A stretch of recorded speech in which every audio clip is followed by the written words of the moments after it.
Hey tout le monde, je prends littéralement 2 minutes juste pour vous souhaiter une belle et heureuse année 2025 puisque lorsque vous verrez cette vidéo, on sera en 2025. J'ai encore énormément tardé à faire le montage de la vidéo que vous allez voir juste après puisque je crois que je dis que j'ai filmé le 10 ou le 11 novembre donc ça fait plus de 2 mois puisqu'on est le 25 aujourd'hui, 25 janvier. Et je me suis dit que je ne me voyais pas la publier sans vous souhaiter une excellente année. Donc voilà, je vous souhaite juste le meilleur, que ce soit dans vos projets personnels, professionnels, et surtout d'être en bonne santé, puisque sans la santé, on peut rien faire. Donc voilà, je pense pouvoir reprendre un rythme plutôt raisonnable dans les prochains mois, puisque j'ai prévu semaine prochaine de tourner le bilan couture du mois de novembre à décembre, et si j'ai le courage, j'enchaînerai avec janvier, mais j'en doute parce que j'ai énormément cousu durant la fin d'année, un peu moins en janvier, mais le rythme est en train de reprendre, donc voilà. Le week-end prochain, normalement, j'aurai mon week-end de libre, en principe. Et donc je pourrais tourner ça. Et juste après la vidéo des projets d'hiver, je vous publierai le vlog, donc semaine prochaine, sur le manteau que j'ai cousu en février dernier, donc février 2024. Je m'arrête là pour pas que la vidéo soit encore plus longue. Et on se retrouve très vite. Merci. L'automne est déjà quasiment terminé. J'ai l'impression que cette année s'est passée encore plus vite que les dernières années. Et on va rentrer doucement dans l'hiver. Donc on se retrouve pour la vidéo traditionnelle des projets d'hiver que j'aimerais coudre pour la saison. Je suis désolée pour la luminosité, je pense qu'elle va être un peu moins bien. Je me suis mis dans le salon, j'avais pas d'autre choix et forcément la lumière vient à gauche, donc j'ai une partie du visage qui est un peu sombre, donc j'espère que ça dérangera pas lorsque je présenterai les tissus, mais je pense pas. J'attaque tout de suite cette vidéo par un pantalon dont je vous ai rabâché je pense plusieurs fois sur cette chaîne là. Il s'agit du Perséphone que j'aimerais me recoudre dans un velours. Pour que ce soit plus agréable dans la vidéo, j'insérerai à chaque fois un visuel de la pièce dont je vous parle. Donc là vous aurez le visuel du Perséphone. Et j'aimerais le faire dans un velours bleu marine. Je pense que vous avez plutôt la bonne couleur. Donc c'est un velours à grosse côte qui vient de chez les Coupons de Saint-Pierre, donc c'est un velours 100% coton. Ça fait un petit moment que je l'ai et je savais que je voulais me faire un pantalon. Il restait juste à savoir quel modèle. Et étant donné que j'ai déjà fait le Perséphone plusieurs fois, que ce soit dans des matières sensibles ou non, je sais qu'au niveau de la taille ça conviendra. Donc je vais me le faire là-dedans. Et pour les poches, j'ai prévu de partir sur ce tissu là. Vous verrez dans le prochain bilan couture. Je l'avais trouvé chez Tissus des Ursules et je le trouve super beau, donc je pense que je ferai les poches et également je ganserai les pièces. Si ça fait pas trop d'épaisseur avec le velours, j'essaierai de ganser plutôt que surjeter. Pour le prochain tissu, c'est pas trop un tissu de saison, mais je me dis qu'il faut que je le couds et je vous l'ai montré dans la vidéo bilan d'automne. Donc c'est cette gabardine un peu couleur rouille, un peu, ouais, je crois que vous avez dit écureuil. Ça tire vraiment sur le orange, donc le orange brique rouille. Et je ferai le Perséphone aussi. Comme ça, je me dis au moins, je sais que c'est une pièce qui me va. Vous verrez aussi dans le bilan, j'ai cousu pas mal de pantalons, dont je suis plutôt fière. Mais pour cette gabardine là, je la ferai dans le Perséphone, je sais que ça conviendra parfaitement. Donc je me dis qu'une fois que j'aurai fait la version velours, j'enchaînerai avec celle-ci. C'est des pièces qui sont pas forcément longues à coudre, que je connais déjà, donc voilà. Pour continuer sur les patrons pantalons, pareil, vous le verrez dans mon prochain bilan, j'ai cousu le pantalon Brooklyn de Maison Faux. Vraiment une pépite ce patron, j'ai adoré le coudre. C'était pas le plus simple, mais au niveau du tombé, c'est parfait. Et donc je vais me le coudre dans ce... Alors c'est une laine mérino si je me souviens bien. Je vous l'avais présenté dans mon haul de cet été. Donc c'est un tissu qui provient de Pretty Mercerie. Je ne sais pas si s'il est encore disponible. Je sais qu'il l'avait en 2 coloris. Si c'est le cas, je vous le remettrai en description. Mais au niveau du tombé, je pense que ça va être parfait pour ce type de pantalon. Il me manque juste une fermeture éclair que il faut que je trouve pour qu'elle tombe à peu près dans les mêmes teintes et surtout dans la taille demandée. Je regarde, mais non, c'est les 2 seuls patrons de pantalons que j'ai prévu de coudre pour cette saison. On enchaîne ensuite sur des robes.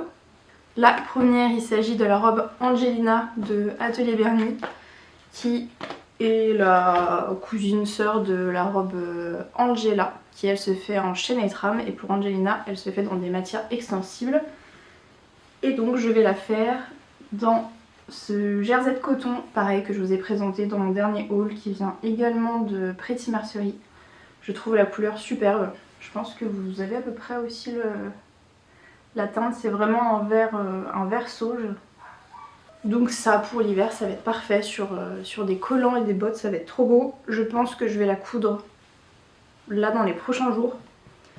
On est le 10 novembre, demain c'est férié, donc en fonction des pièces que je suis en train de terminer, je verrai si je peux pas le caler dans la journée de lundi pour pouvoir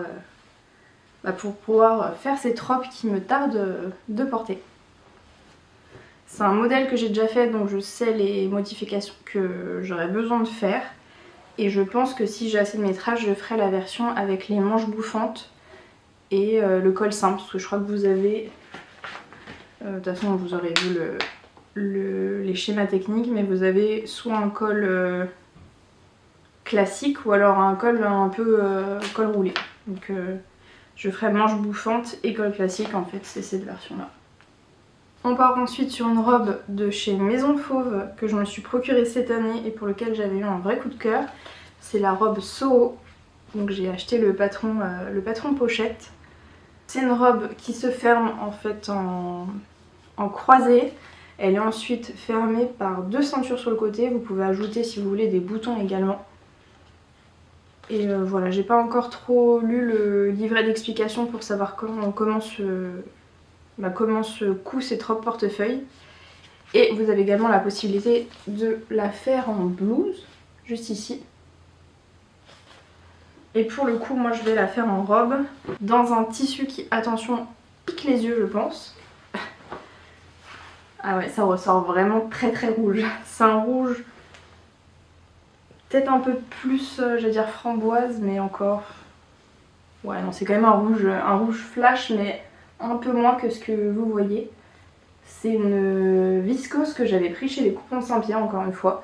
Et je l'ai acheté exprès pour faire ce modèle de robe. Je me dis que pour la Saint-Valentin ça pourrait être sympa d'avoir une robe rouge. Et aussi pour des occasions particulières. J'ai pas mal d'amis qui vont fêter leurs 30 ans, donc je sais pas si c'est forcément un modèle qui s'y prêtera. Mais en tout cas j'aurais pu tester ce patron là. Et si ça convient, je pense que ça fera une très jolie robe.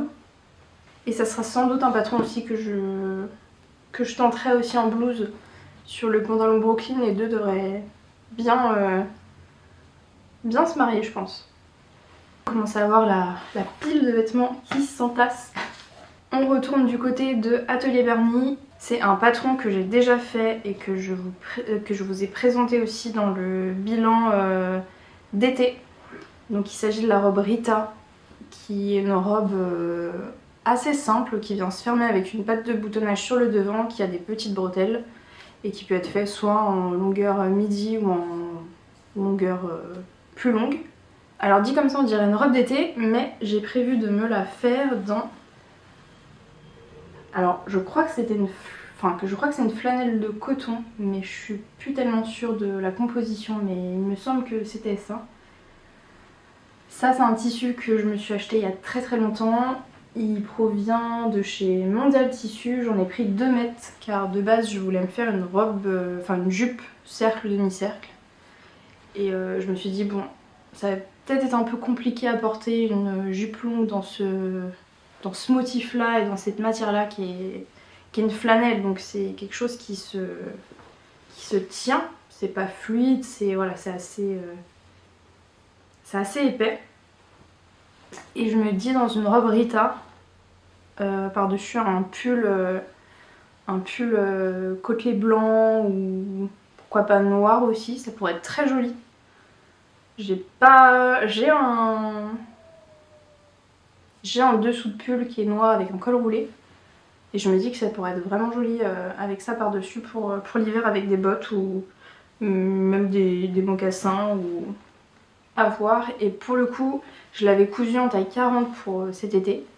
Mais vu que je compte mettre un haut dessous, je pense la surtailler, la faire en 42. Sachant qu'en plus c'est un tissu qui est assez épais, je me dis que ça sera peut-être plus confortable à porter en 42.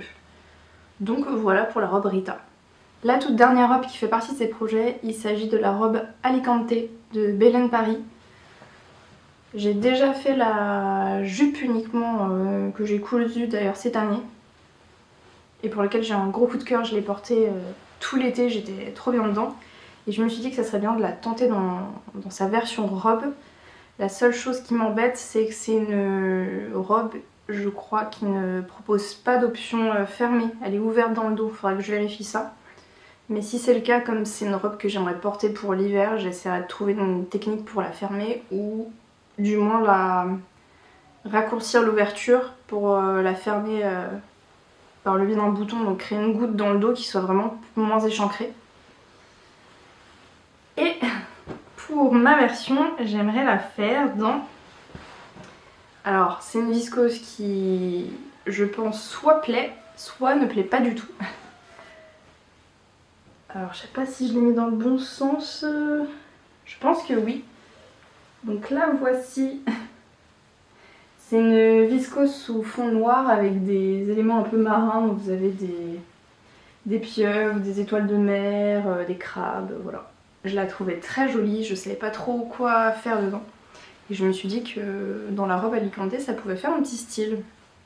À voir, ça se trouve je me trompe et ça va pas du tout être beau. Si c'est le cas, au pire je la garderai juste en jupe, ça fonctionnera je pense. Mais à voir, mais en tout cas j'aimais trop les couleurs, les motifs, je sais pas, il y avait un truc qui m'a vraiment attirée chez ce tissu là. Je crois que je vous l'ai pas dit, mais c'est un coupon qui provient de chez les Coupons de Saint-Pierre encore une fois. Et alors là, je suis en pleine indécision si ma version de robe Alicante fonctionne dans la viscose que je viens de vous montrer.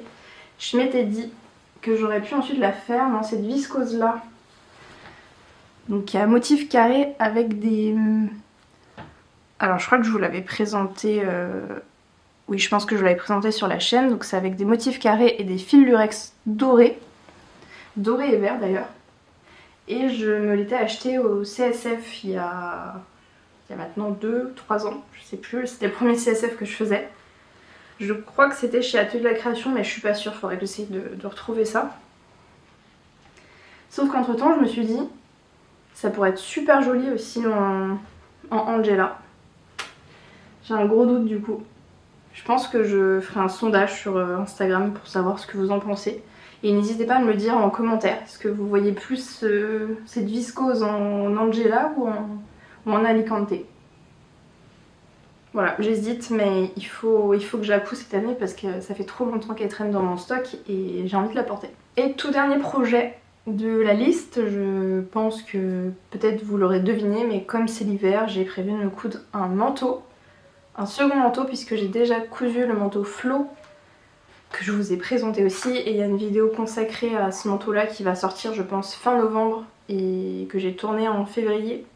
Mais bon, je me suis dit que le montage était fait donc j'allais quand même la publier. Je sais que c'est des vidéos qui fonctionnent pas forcément, mais j'avais quand même envie de vous partager la réalisation de ce manteau. C'est un projet qui me faisait énormément peur parce que c'est quand même des grosses pièces. Et je sais pas, je m'étais fait toute une montagne en me disant qu'il y allait avoir plein de points techniques, au niveau du tissu, au niveau de l'épaisseur ça allait être compliqué. Et finalement j'ai adoré coudre ce manteau. Alors c'est assez long à coudre, c'est une grande pièce. Mais sincèrement je suis pas sûre que ce soit un type de vêtement qui soit le plus compliqué à coudre. Et j'aimerais me faire le manteau Yokohama de Pretty Mercerie qu'on a vu défiler sur pas mal de chaînes, pas mal de comptes, que je vais faire dans ce lainage, donc qui est un lainage 100% polyester qui provient de chez les Coupons de Saint-Pierre. Ils avaient fait à un moment donné des grosses réductions et je m'étais dit voilà, pour essayer de faire mon premier manteau, pourquoi pas débuter dans ce tissu là. Finalement j'ai débuté dans un tissu qui était un tissu composé de laine, mais je pense qu'il était mélangé avec du polyester. Donc je suis un petit peu dégoûtée de me dire que j'aurais peut-être pu partir sur un tissu un peu plus onéreux et qui soit plus noble et moins... plus qualitatif et qui m'aurait peut-être duré plus dans le temps. Mais en même temps je me dis que le Yokohama je ne l'ai jamais cousu et bah, ça fera une office de toile, et puis si vraiment c'est un modèle qui me convient, je pourrais le refaire dans un lainage ou voilà, un tissu qui soit un peu plus qualitatif, un peu plus... Ouais, que ce soit un tissu qui puisse durer plus dans le temps. Même si, si ça se trouve, ce polyester là va durer très longtemps, il va me tenir chaud, je ne sais pas. Mais bon. Et pour la doublure, j'avais ce satin qui tire un peu sur une couleur aubergine violet. Et je trouvais que les deux allaient très bien, mais je me demande si je voulais pas déjà présenter si je vous ai pas déjà présenté ces deux associations dans une vidéo projet. C'est possible que je vous les montrer, je ne sais plus. Aussi, si jamais j'investis dans un tissu lainage, je préférais que ce soit un tissu qui soit upcyclé et que ce soit pas forcément un tissu produit pour cette utilisation-là. Parce que même si c'est voilà, quelque chose de peut-être plus écologique de partir sur la laine, au niveau des conditions dans lesquelles sont récupérées la laine sur les animaux sont parfois assez terribles. Donc voilà, si je peux essayer de allier les deux, que ce soit d'un côté plus écologique, plus éco-responsable, plus naturel, dans des matières plus naturelles, plus nobles, je veux bien le faire, mais j'ai pas non plus envie que ce soit au détriment d'animaux ou d'espèces qui sont torturés jusqu'à la mort, donc voilà. Et pour clore cette vidéo de projet d'hiver, qui dit projet, qui dit hiver, dit forcément fête. Et donc je me suis dit pourquoi pas faire une tenue de fête cette année, puisque l'année dernière je n'avais pas cousu de robe. J'avais cousu une robe pour mes 30 ans, que finalement je n'ai pas portée. Mais je me dis que cette année j'aimerais bien me faire une tenue soit pour le réveillon, soit pour le réveillon de Noël ou le jour de l'an, donc à voir. J'ai fait une sélection de quelques tissus. Tout d'abord, j'ai ce coton un peu vert sapin, et dedans vous avez des sortes de fleurs, de feuilles avec de la dorure dessus. Je le trouve super joli. Je me dis peut-être en robe, est-ce que j'assumerais de faire ça en robe, je ne sais pas, mais en tout cas pour la saison ça pourrait convenir. Si vous avez des idées, n'hésitez pas à me les partager en commentaire. J'ai ensuite ce tissu irisé dans les tons blanc cassé, pareil que je vous ai montré dans mon précédent haul que j'avais pris chez Pretty Mercerie. Là je sais qu'un haut un petit peu structuré, ou un peu, vous savez, avec des cols qui viennent retomber, qui ont une forme un peu de décolleté, de jeu de drapé. Je me dis que ça pourrait être très joli, mais faudrait avant tout que je fasse une toile et aussi que je trouve le modèle. Donc là-dessus je suis pas arrêtée, mais je sais que je le ferai dans un top, dans un haut. Et à voir quel modèle. Peut-être la blouse Laura, ça pourrait le faire aussi. Il n'y a pas de jeu de drapé, mais bon, à voir. Pareil, encore une fois, si vous avez des idées, n'hésitez pas à me les partager. Ensuite, cette grande chute de mailles, pareil, avec des motifs étoiles filantes, voilà, avec des fils de lurex. J'avais fait le body, je crois que c'est Body Grace, je suis pas sûre, le Body Grace de Atelier Bernie, je crois. Et donc il m'en reste pas mal, et je m'étais dit pourquoi pas faire une jupe, soit demi-cercle. Je sais que Grisette a proposé un tuto pour faire une jupe demi-cercle ou jupe cercle, je sais plus, en matière extensible. Bon, donc pourquoi pas. J'ai également la robe de chez Direndo, c'est pas la robe circée, c'est la robe orage. Donc soit une robe ou soit juste la jupe, ça pourrait le faire aussi. Mais voilà, j'ai rien arrêté encore sur ce tissu là. Et le tout dernier, ça fait partie d'une commande que j'ai passée chez Dress & Soften au printemps ou en été, je sais plus. Parce qu'ils ont sorti des tissus, alors ils appellent ça jeans, mais c'est comme des jeans très fins. Donc des denim fold. Donc vous voyez, ça a un effet un peu pailleté. Donc ça, c'est un tissu qui est toujours disponible et vous l'avez en plusieurs teintes. Il est en vert, donc c'est celui-là le vert, vous l'avez en rose, en noir, en argenté, en doré, enfin il est vraiment en plein de teintes, donc je vous mettrai le lien si vous voulez aller voir. C'est un denim, donc comme je vous l'ai dit, qui est assez fin, qui est pas mal stretch quand même. Et je crois que j'en ai pris 1 mètre, donc pourquoi pas me faire soit un short, soit une jupe, ça pourrait être sympa pour les fêtes. Je l'ai aussi dans d'autres teintes, mais pour le coup j'aimerais me faire des pantalons, donc j'ai sa version en bleu que j'avais pris en 1 mètre. Mais voilà, je vous le montrerai quand il sera cousu. Mais lui, j'ai pas trop d'idées de modèle, donc faudrait que je regarde ça, voir ce que j'ai en stock. Voilà pour ma swing list du moment, donc ce que j'aimerais coudre pour l'hiver. Je me rends compte que finalement c'est des projets que je vous présente et que je respecte plutôt pas mal par la suite. Donc je pense que vous verrez ces pièces-là cousues prochainement. J'espère que cette vidéo vous a plu, qu'elle vous a inspiré, donné des idées, fait découvrir des patrons ou des tissus. Et on se retrouve très bientôt. N'hésitez pas à me laisser un commentaire ou un petit pouce, c'est toujours motivant. Vous pouvez aussi me rejoindre sur Instagram, je vous mettrai mon pseudo dessous et vous pourrez le retrouver également en description. Et d'ici la bonne couture et on se retrouve très bientôt. Ciao!